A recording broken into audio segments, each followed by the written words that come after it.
Ya. En este video, ¿cierto? Vamos a ver lo que es encefalitis, ¿ya? Entonces hay que entender que esto es una inflamación, ¿cierto? Que una inflamación del parénquima cerebral, donde el predominio en la clínica, ¿cierto? Es el compromiso de conciencia cuali o cuantitativo. Cuando el compromiso, ¿cierto? Incluye también a las leptomeninges, se denomina meningoencefalitis. Pero esencialmente la encefalitis es inflamación del parénquima cerebral con compromiso de conciencia cuali o cuantitativo. ¿Mm? La etiología es principalmente viral, lo que se denomina encefalitis viral, destacando hasta en el 60 a 90% de los casos los enterovirus, ¿ya? Pero también puede ser por virus herpes simple, virus varicela zoster, virus Epstein-Barr, ¿ya?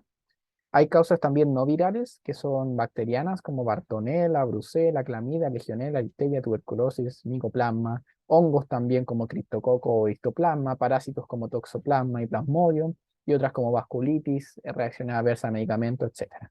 Por lejos, lo más frecuente va a ser lo viral. La clínica va a cursar con nivel de conciencia alterado, cuali o cuantitativo, letargia, irritabilidad, cambios de personalidad, fiebre, convulsiones, signos focales y en recién nacido puede ser solo el aspecto tóxico, ¿ya? La triada clásica, ¿ya? Va a ser fiebre, cefalea y alteración de conciencia. Triada de la encefalitis es fiebre, cefalea y alteración de conciencia, pero esto obviamente va a depender de la edad. Y esta alteración de conciencia puede ser en diferentes áreas, cognitiva, del comportamiento o personalidad, puede ser manifestaciones focales o una convulsión. El laboratorio, ¿cierto? El líquido cefalorraquídeo tiene glucorraquia normal, una pleocitosis variable, ¿cierto? Que está aumentada, pero la verdad es que está aumentada en niveles leves, ¿cierto? Inicialmente va a tener un predominio polimorfonuclear, pero esto rápidamente, ¿cierto? O creo que tardíamente, en verdad, pasa a un predominio mononuclear, ¿ya? Y va a cursar con proteinorraquia baja, ¿ya? Elevan un poquito la proteinorraquia, pero muy, muy, muy escaso. En caso de encefalitis herpética, ¿cierto? Hay eritrocitos o crenocitos en líquido cefalorraquídeo.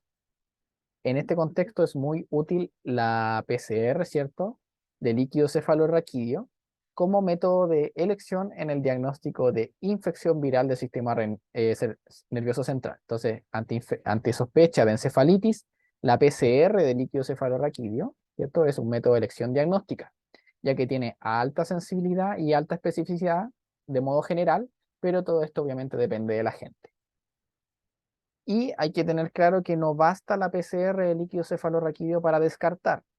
Hay otras alternativas, ¿cierto? Como el cultivo viral, serología y otros estudios, ¿ya? Otros estudios para ir evaluando la clínica que presenta el paciente, por ejemplo, el electroencefalograma y neuroimágenes. Al electroencefalograma, por ejemplo, se puede destacar que haya lentificación difusa, mayor amplitud de base y focalización, ¿ya? Respecto a la encefalitis por enterovirus, que es la más frecuente de las encefalitis, es una causa frecuente también de meningitis aséptica estacional, menos frecuente produce meningoencefalitis y también es si es que no, es la mayor causa de encefalitis, ¿ya? Tiene predominio estacional, ¿cierto? En verano y otoño.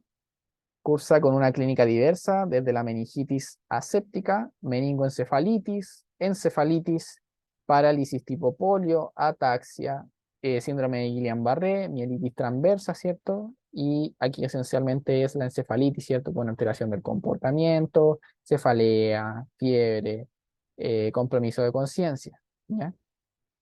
La PCR, como mencionamos en este contexto, también es el método de diagnóstico de elección y hay que saber que no tiene tratamiento específico y en general el pronóstico es favorable, ¿ya?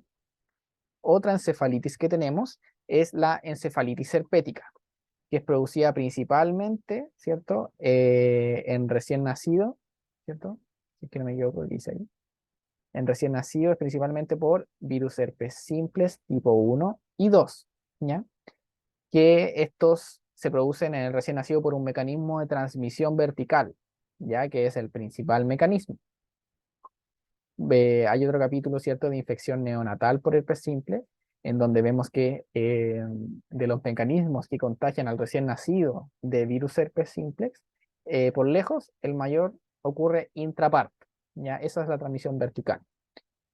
Y también en lactantes y niños, ¿cierto?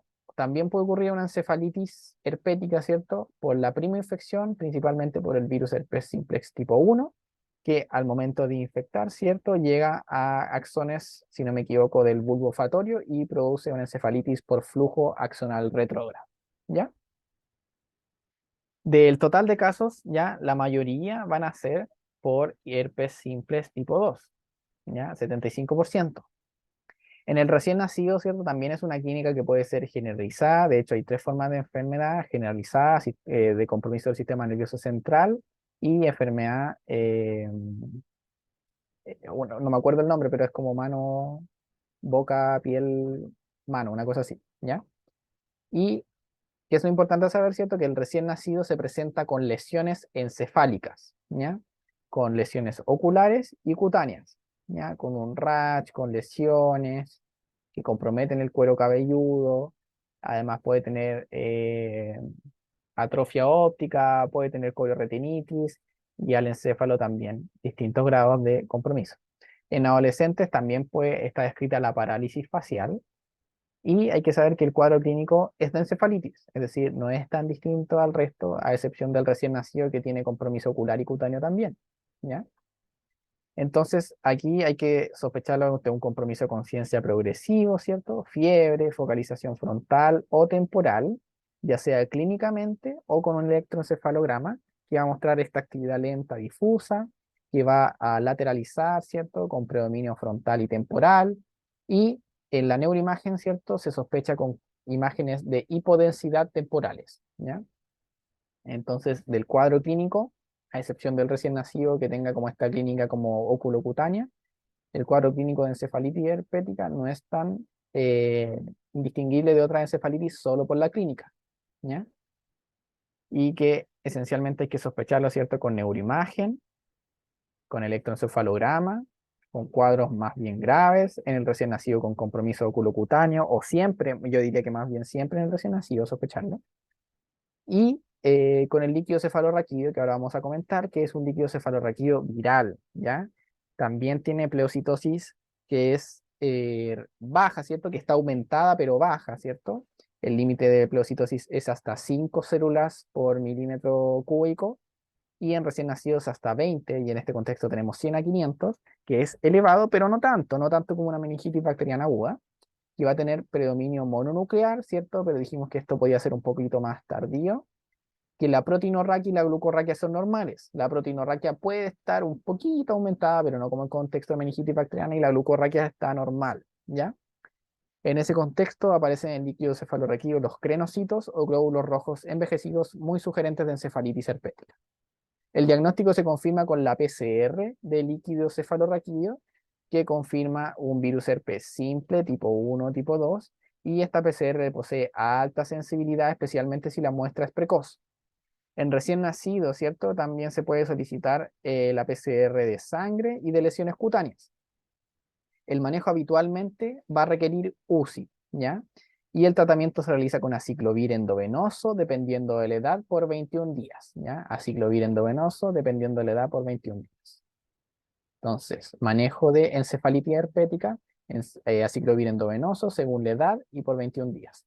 Esta encefalitis herpética requiere repetir la punción lumbar y controlar al virus herpes simple en líquido cefalorraquídeo. Se tiene que pedir otra PCR para confirmar que se haya negativizado.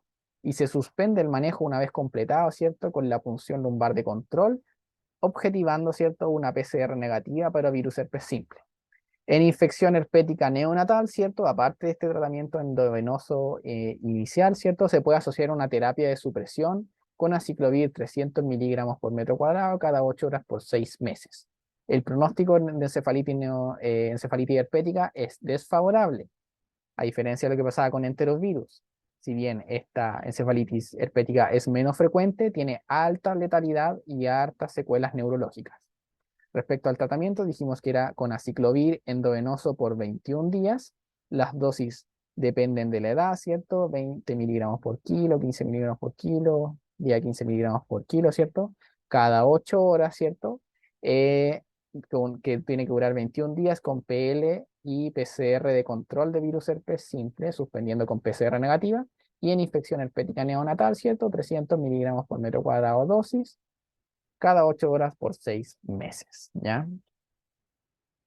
Igual, si no me equivoco, aquí yo he visto otras pautas de tratamiento, así que igual eh, es un, es algo que depende, ¿ya? Ya, eso sería todo sobre encefalitis.